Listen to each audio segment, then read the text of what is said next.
Bleu, blanc, noir. Le rugby aux couleurs de France Bleu et du CAB. Bleu, blanc, noir. Bleu, blanc, noir se met à l'Africaner ce soir. Avec nous, nous recevons donc Pat Barnard ce soir, le pilier qui vient d'arrêter sa carrière à cause d'un problème au genou persistant. Et puis, c'est une promesse faite de longue date. Sa participation à cette émission, Ryan Swanepoel, le trois-quarts centre ouvreur, l'un des joueurs polyvalents de cette ligne de trois-quarts, titulaire indiscutable depuis son arrivée en tant que joker médical. Avec ces deux joueurs, peut-être bien les plus corésiens de tous les Sud-Africains, eh bien, nous allons discuter du top 14, leur regard sur les compétitions européennes, toutes les compétitions européennes. Nous reviendrons sur leur parcours. Bleu, blanc, noir, c'est jusqu'à 20h sur France Bleu Limousin. France Bleu Limousin, radio officielle du CAB. Autour de la table ce soir, je le disais à l'instant, Ryan Swanepoel pour sa première dans l'émission. Bonsoir. Bonsoir. Monsieur Pat Barnard aussi. Alors là, c'est pas une première. Bonsoir Pat. Bonsoir. Benjamin Pommier, là en plus, on compte plus les fois dans l'émission. Bonsoir Benjamin. Bonsoir Marie, bonsoir à toutes et à tous. Vous êtes tous les deux sud-africains. Qu'est-ce qui vous manque le plus ici de l'Afrique du Sud? Pour moi... Monsieur Pat Barnard. excusez-moi. Franchement, on a la même valeur, on a le même sentiment quand on parlait de repas, de boissons, de vin, de bière, des choses comme ça. Et en plus de ça, oui, en France, il y a quelques produits de pays qu'on ne trouvait pas en Afrique du Sud qui est vraiment fabuleux. La toute seule chose, on manque un peu d'Afrique du Sud, je veux dire, c'est peut-être un peu plus de soleil dans l'hiver. Moi, je reviens de Durban. Là, toute l'année, il fait beau. Il y a des surfs, les plages. Une chose que je manque beaucoup en France, c'est la famille. Mais après, moi, j'adore la France. On est en vie pour rester en France le plus longtemps que possible. Donc, on est bien ici. Et à l'inverse, qu'est-ce que vous aimeriez importer en Afrique du Sud? Je crois pour... Ça va être, sans me tromper, un petit peu gastronomie, hein, du genre. Ah, d'accord. Je sais pas de Bernard. Je sais pas, je guesse, là. Oui, normalement, pour moi, ça restait avec la gastronomie, les boissons. Donc, pour moi, je dis toujours, avec mon coéquipière, c'était vraiment bien. On avait une ambiance qui est peut-être parfois un peu différente. On a fait toutes les mêmes choses ensemble. On a même toutes les choses dans la même base. C'était juste quand on parlait un peu de chasse, ça va être un peu intéressant parce que normalement on chassait plus avec la carabine. Ici, ils chassaient plus avec le fusil. Donc, je crois maintenant, après quelques après-midi on a fait, il y a un petit plus de Français peut-être qui chassaient plus avec la carabine qu'avec le fusil. Mais c'est ça. On n'a même pas besoin de questions sardines aujourd'hui. Ryan, est-ce qu'il y a quelque chose que vous aimeriez ramener là-bas, en Afrique du Sud? Oui, bien sûr.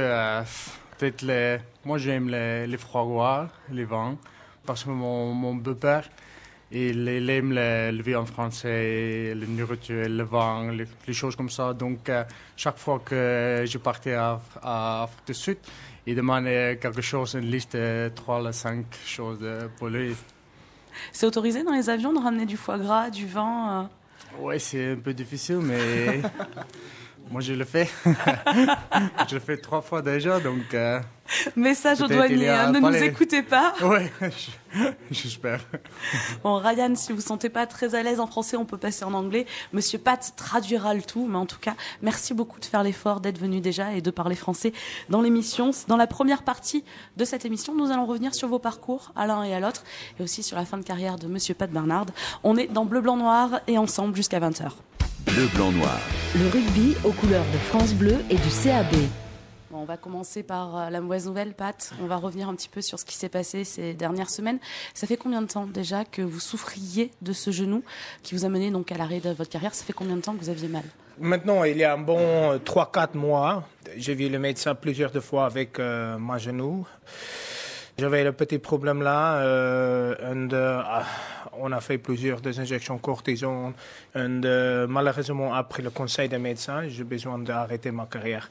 Parce que mon genou, c'est pas vraiment loi de prothèse. Qui est dur de comprendre. C'était vraiment dur. Il y a 2 semaines, franchement, il y a beaucoup d'émotions.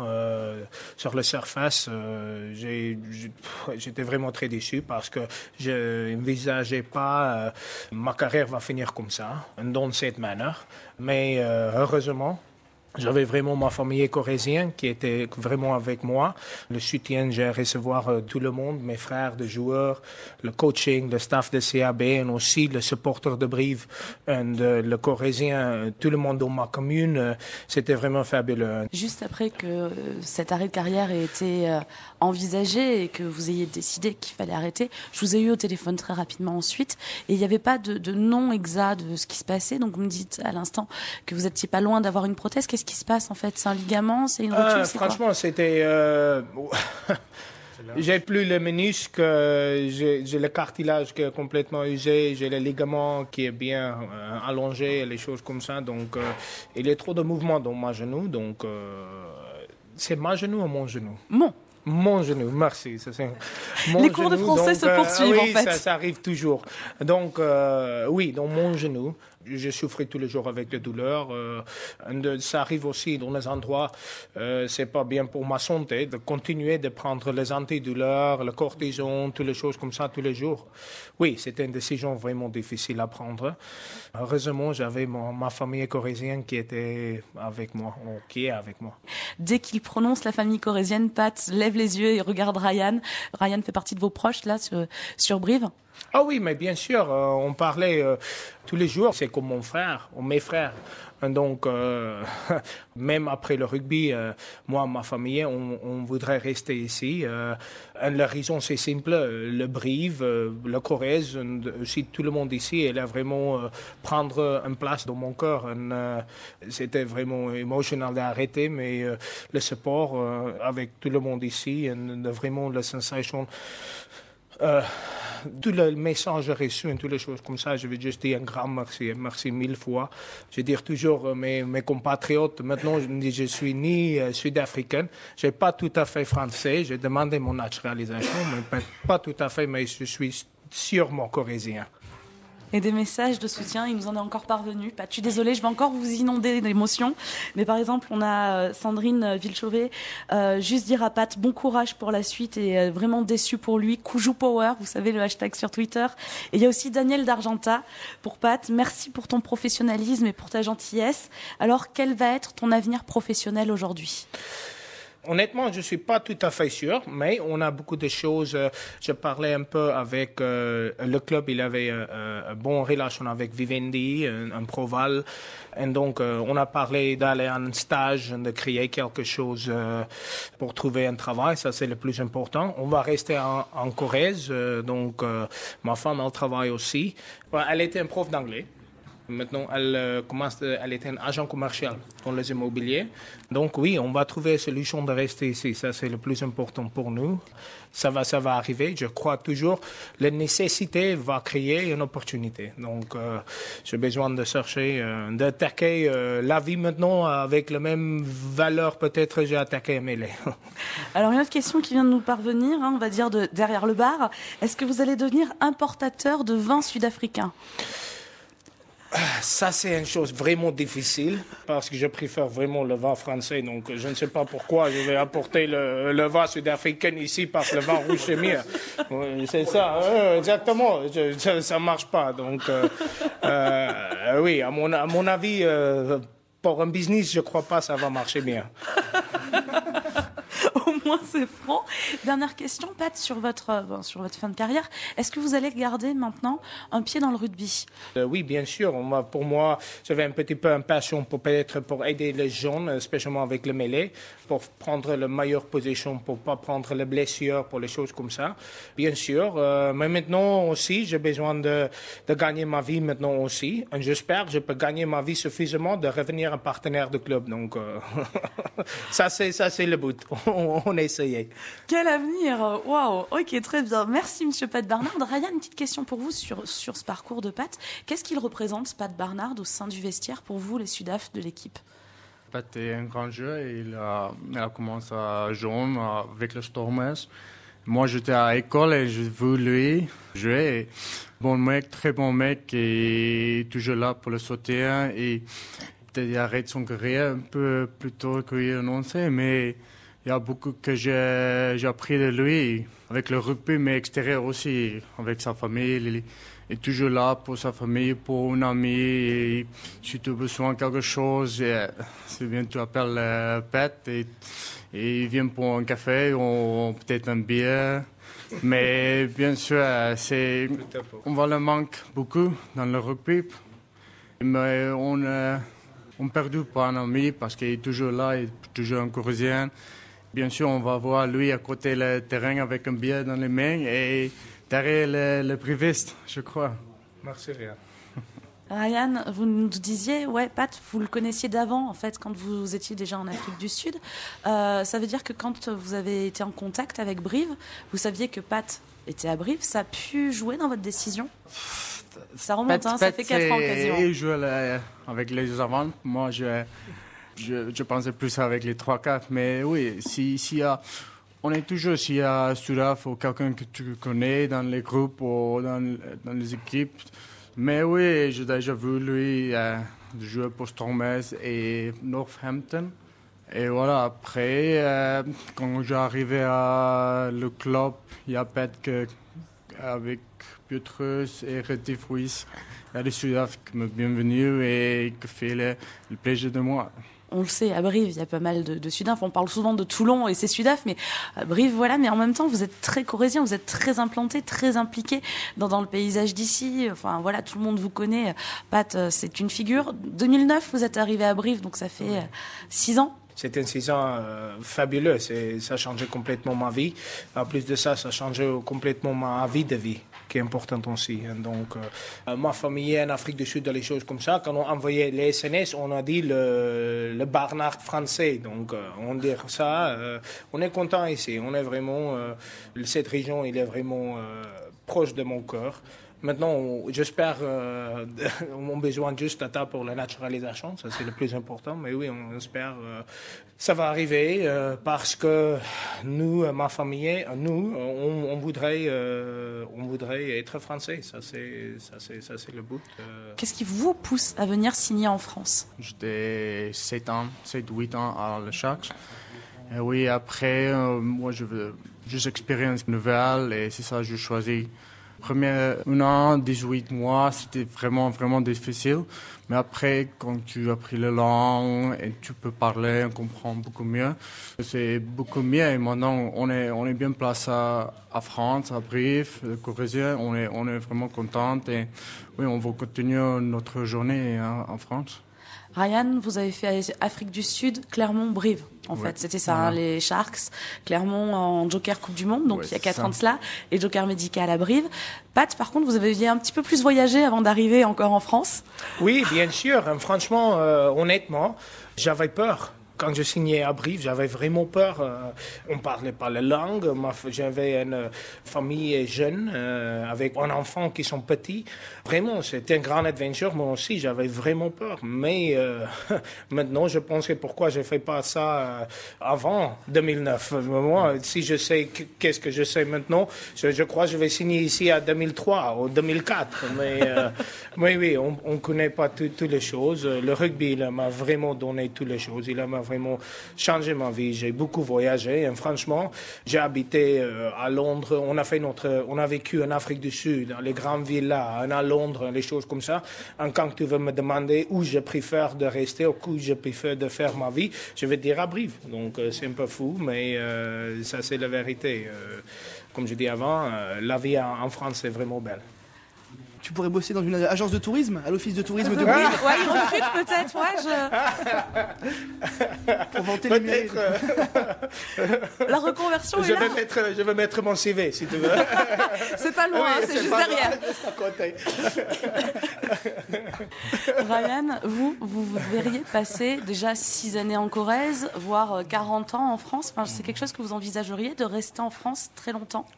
On verra parce qu'on n'est pas sûr encore, mais comme je dis tout à l'heure, on veut bien rester en France le longtemps que possible. C'est vraiment un pays vraiment bien, on est bonne place ici, on est un petit et ouais, on est content, donc pourquoi pas. Pourquoi pas? Mais avant de continuer à discuter, on va d'abord écouter Julie Zenati et les amis. Et après, dans un instant, on revient pour voir quel est leur regard sur les différentes compétitions de rugby européennes. France Bleu Limousin, radio officielle du CAB. France Bleu Limousin, radio officielle du CAB. Bleu, blanc, noir sur France Bleu Limousin. Et bien ce soir, ça veut dire que c'est rugby. On parle rugby avec Pat Barnard et Ryan Swanepoel, nos deux invités ce soir. Deux joueurs d'origine sud-africaine. On va même pas dire sud-africain aujourd'hui puisque Pat nous a fait une telle déclaration d'amour tout à l'heure à la France que j'ai plus envie de dire qu'il est sudaf. Voilà, ça c'est fait. Mais j'aimerais bien avoir votre regard tous les deux sur les compétitions européennes. Alors ce que je veux par là, mais par exemple, en ce moment, on est en pleine période de 6 nations. On a eu tout le week-end. Alors, en plus, j'avais la grippe, donc j'ai eu le loisir de regarder ces matchs fort intéressants, pour ainsi dire. Donc ces compétitions, bien sûr, qui sont très européennes, vous, en tant que Sud-Africain, vous les regardez avec quel aspect? Est-ce que déjà vous les regardez tout simplement?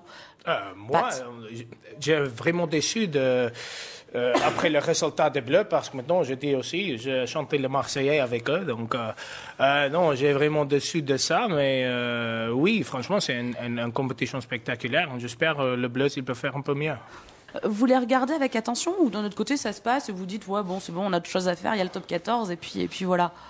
Non, je crois, tu vois, vraiment, parce que tu joues avec les joueurs, c'est contre les joueurs. On habite en France maintenant, donc on est derrière les France. Et on est quelques amis, Scott Spinning, que je jouais beaucoup dans mon carrière avec et contre eux. Donc non, on est derrière les Bleus. Quand vous étiez en Afrique du Sud, est-ce que c'est une compétition que vous suiviez? Bien sûr, mais si tu regardes le niveau de rugby, si tu regardes le match entre Irlande et France, c'était vraiment, tu regardes les impacts, les émotions, c'était énorme. Là même le match contre Angleterre et Écosse, c'était vraiment un match très très physical. Donc ça c'est le rugby du Nord, c'est vraiment, il n'y a pas beaucoup de choses dedans, c'est vraiment dur, c'est vraiment physical. C'était un bon spectacle de regarder. Quand on joue en Afrique du Sud, quand on est jeune, est-ce qu'on se dit qu'on veut absolument venir jouer en Europe? Franchement, je ne pensais pas. Ça, c'est les choses qui est un peu intéressant parce que je n'ai jamais envisagé. Je peux aller en Europe, je peux jouer en Angleterre. Ça arrive vraiment par hasard pour moi de voyager un peu. Franchement, je crois, avec un passeport sud-africain qui est vraiment limité, on ne peut pas voyager comme vous. On n'avait pas le même droit de voyager dans le monde, les choses comme ça. Donc, franchement, non. Quand j'étais jeune, je ne pensais pas de jouer en France. Je ne pensais pas je vais jouer en Angleterre, les choses comme ça. Ça arrive par hasard, hein, franchement. Quel hasard. C'est quelque chose dans une carrière sud-africaine, c'est un truc à avoir réalisé aujourd'hui, d'être venu jouer une fois en top 14? Je crois que ça va être plus tard, parce que chaque jour, il a le rêve pour jouer pour son pays, pour le Springboks, ou pour France, ou n'importe. Donc c'est plus tard que tu penses à ça. Maintenant, peut-être les joueuses décident plus jeunes, peut-être à 18 ans, et déjà décidé qu'il va aller à France. Mais dans mon situation, non, moi je pense à 23 ans que je veux partir. C'est pas si vieux que ça, 23 ans. C'était avant. Je ne sais pas. 23, il faut compter 4 ans de moins, Ryan. Donc quel âge avez-vous, Ryan Swanepoel, aujourd'hui? Moi, j'ai 29. Et donc 4 ans de moins, ça fait 25. 25. Mais ça fait pas si vieux que ça. C'était deux ans plus tôt que j'ai déjà pensé. Mais oui, j'étais 29 maintenant. On a dit pas avec force. Il n'a pas envie d'y penser. Très jeune trentenaire, hein, il n'a pas envie d'y penser. J'ai bientôt 30 ans. Il a presque rougi. Moi, j'ai déjà un peu les blancs à côté des cheveux. Ça commence de fond. Ça arrive avec les petits aussi. Ryan, vous êtes arrivé donc il y a 4 ans pour la Coupe du Monde. Il y a eu une évolution depuis, on va dire, cette dernière... je cherche le mot pour 4 années. Bref, entre la dernière Coupe du Monde et aujourd'hui, c'est que... on voit de plus en plus, et ça fait débat en France, de plus en plus d'étrangers en équipe de France. On parlait de Scott Spedding tout à l'heure, c'est pas le seul. Il y a aussi Bernard Leroux pour citer les Sudaf, il y a Winnie Antonio en France, hein, et c'est pas les seuls. On voit l'équipe d'Italie aussi qui fait appel à ces joueurs de l'hémisphère sud. Vous, si on vous proposait, alors je pose la question comme ça, mais de jouer avec l'équipe de France? Pourquoi pas? Moi, j'ai déjà presque 4 ans en France.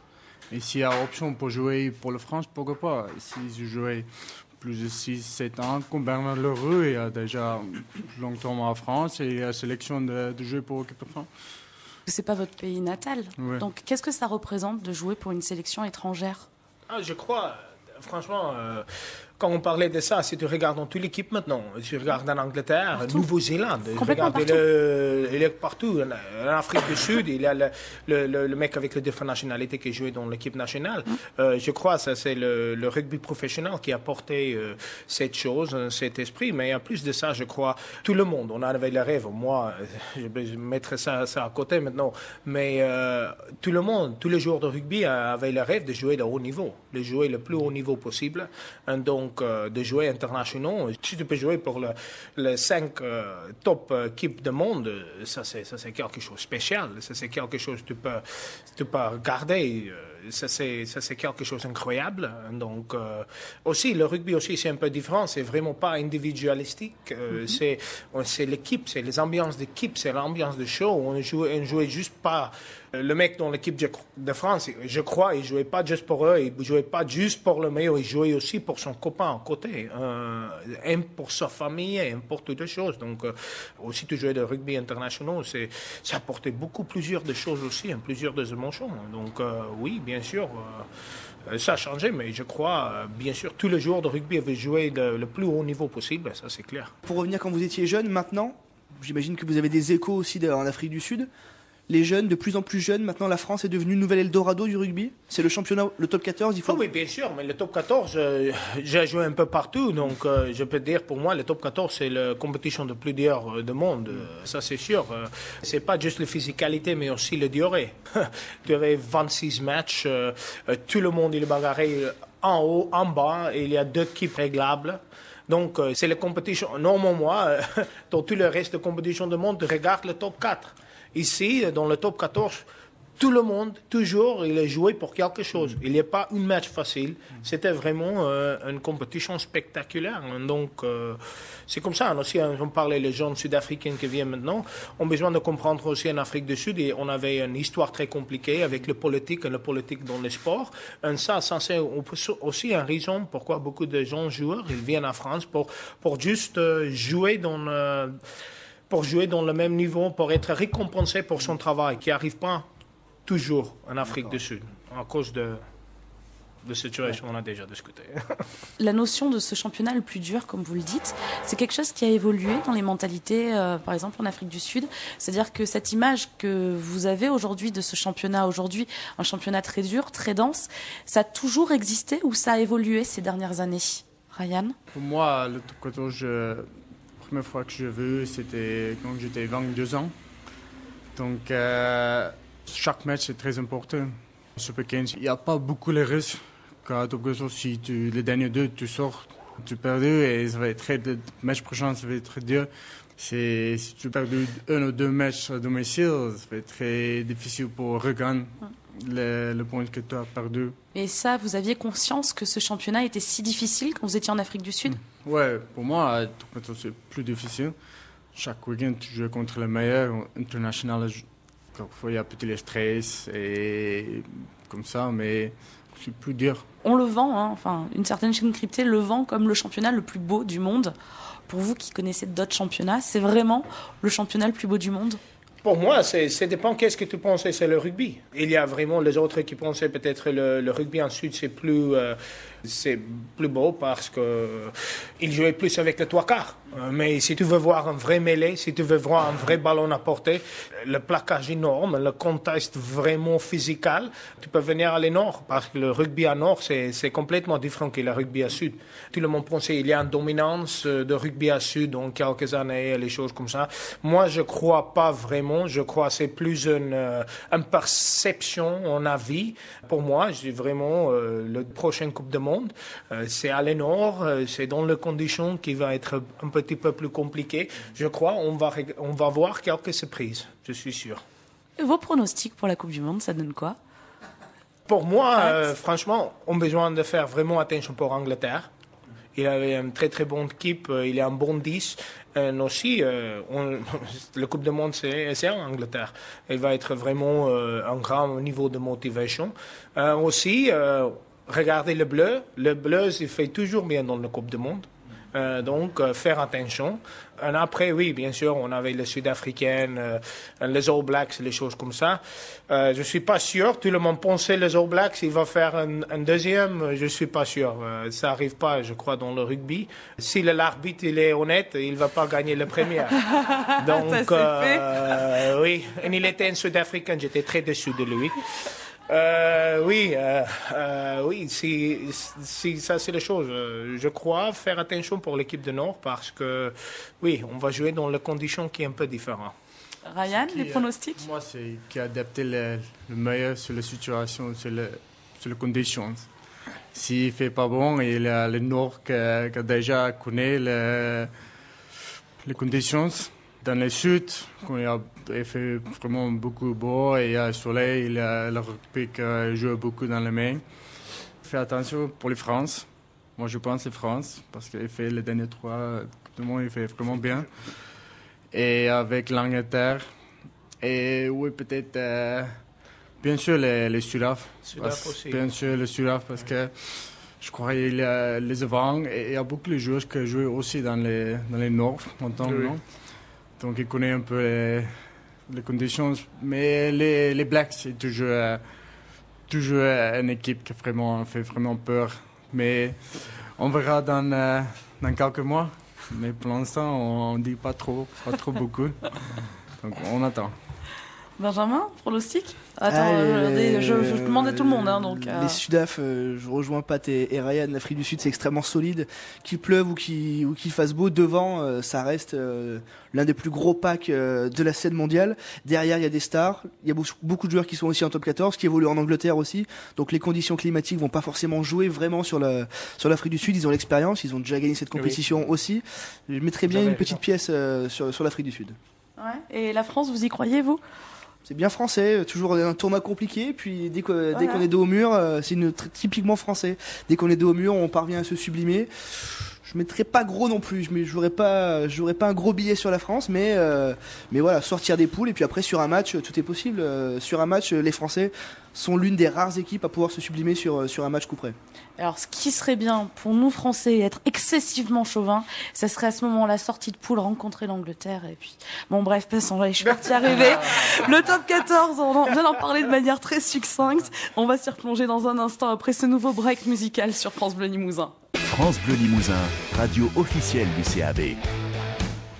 On parlait tout à l'heure des compétitions européennes et cela entraîne bien sûr un calendrier un peu décousu. On le sait, top 14, test match, top 14, Coupe d'Europe, top 14, trêve, top 14, 6 nations, top 14, vacances. Bon, ça peut continuer comme ça un petit moment. Ça va, messieurs, pas trop perturbant là de reprendre avec en plus un match en milieu de semaine. Je vais me tourner vers Ryan. On a fait un bon dernier 8 juin pour la préparation pour la Rochelle. On a aussi fait une bonne reprise, quelques jours de repos, ça fait très bien. L'objectif, c'est pour le match La Rochelle, donc on fait les choses et on fait les préparations bien faites. Et oui, dans 3, à jeudi soir, on a un match contre La Rochelle, très important pour nous. Est-ce qu'on peut dire que ce match à La Rochelle, c'est une question d'auditeur, Franck Mel qui vient juste de me parvenir, est-ce qu'on peut dire que c'est déjà une première finale pour le maintien ? Oui, bien sûr. Chaque match pour nous, c'est très important. C'est pour prendre beaucoup les points possibles. Mais oui, bien sûr, le match à La Rochelle, ça va être peut-être comme une finale. Mais on prend chaque match comme une finale parce qu'on a besoin de gagner et prendre les points. À La Rochelle, en plus, chez un concurrent direct pour le maintien, si vous l'emportez là-bas, vous pouvez les enfoncer définitivement ou presque. Oui, on va aller là pour faire un bon match. Parce qu'ils ont battu les Clément dans les dernières 5 minutes. Et la confiance qui est vraiment bien. Et on va aller pour faire un bon match, pour vraiment compter sur le mêlée, sur les touches, en défensive, et très costaud. Donc on verra quand le match va arriver. Pat, est-ce que c'est pas encore plus dur de suivre les matchs maintenant de l'autre côté ?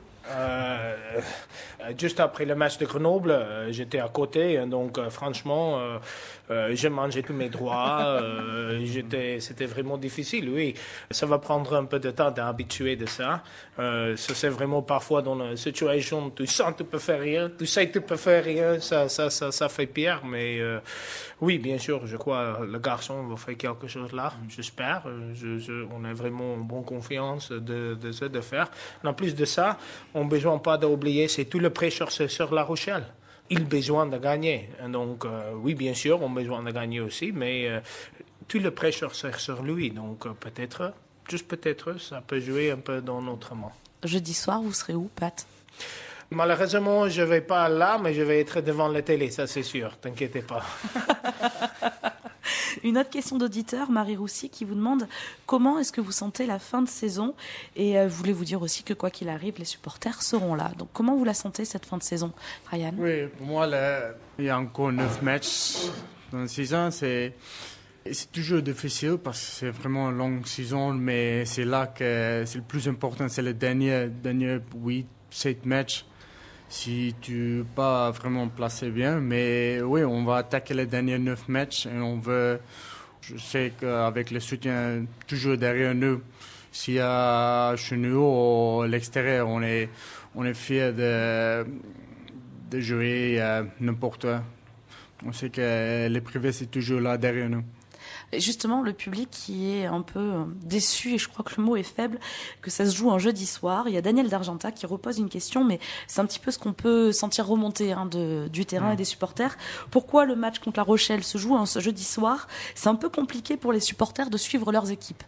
C'est sûr que je suis pas sûre qu'il y ait beaucoup de brévistes qui fassent la route jeudi soir du côté de La Rochelle, même si on le souhaite. Je suis tout à fait d'accord. Je ne comprends pas pourquoi le LNR il fait ça, mais souvent, entre nous, je pensais parfois le LNR il fait les décisions un peu bizarres quand on parlait de brief, parfois. Mais oui, je suis tout à fait d'accord. C'est un peu une misère pour nous de jouer cette match à jeudi. Mais en plus de ça, ça va être un peu plus compliqué pour eux aussi. Donc, je crois que ça va être peut-être moins de spectateurs, les choses comme ça. Dans cette chose, peut-être cette décision un peu bizarre peut jouer bien pour nous. On espère. C'est à cause du foot? Ouais, c'est à cause du foot. Il y a une journée de Ligue 1 du championnat de France le vendredi soir, et donc Canal a décidé de mettre la rencontre au jeudi. Et voilà, c'est. Ok, excusez-moi, la LNR. Désolé. Mais ça reste la LNR avec Canal qui ont décidé que. Au détriment des supporters, parce qu'effectivement, comme disait Pat, à La Rochelle, un jeudi soir, les gens travaillent le lendemain, il y aura peut-être pas non plus beaucoup de monde, donc ça peut être aussi un avantage pour Brive si les conditions climatiques sont pas forcément très propices non plus, donc ça peut être aussi un avantage effectivement. Le blanc noir se poursuit sur France Bleu Limousin. Dans un instant, ça va être les cartons. France Bleu Limousin, radio officielle du CAB. Le ballon de l'émission, il y a 2 semaines, a été remporté par Alex Mercier. Le ballon aujourd'hui, eh bien écoutez, pour l'instant, il n'y en a pas. Il faudrait que je le fasse signer aux joueurs au prochain entraînement. Et ce sera bien sûr la question sélectionnée par nos 2 invités ce soir. Alors, c'est le moment des cartons. Carton blanc, carton noir, un coup de cœur, un coup de gueule. Ryan est encore en train de réfléchir à ces cartons. Donc, on va commencer par un habitué. Monsieur Pat Barnard, carton blanc, carton noir. Le carton noir, je vais penser peut-être à la défaite Dublin. J'ai un peu déçu parce qu'il y a quelques instants, je pensais qu'on peut faire quelque chose. Le carton blanc, c'est peut-être, je ne vais pas dire avant, mais peut-être la petite chance qu'on avait jeudi soir. Je ne sais pas. On regarde. Il y a un petit pari, il a mis. Benjamin Pommier, carton blanc, carton noir. On en a parlé un petit peu dans la partie précédente. Ça sera un carton un peu mêlé. Les nouveaux horaires de la Ligue. Samedi soir, le 7 mars, la prochaine journée, Brive se déplacera à Toulon à 20h45.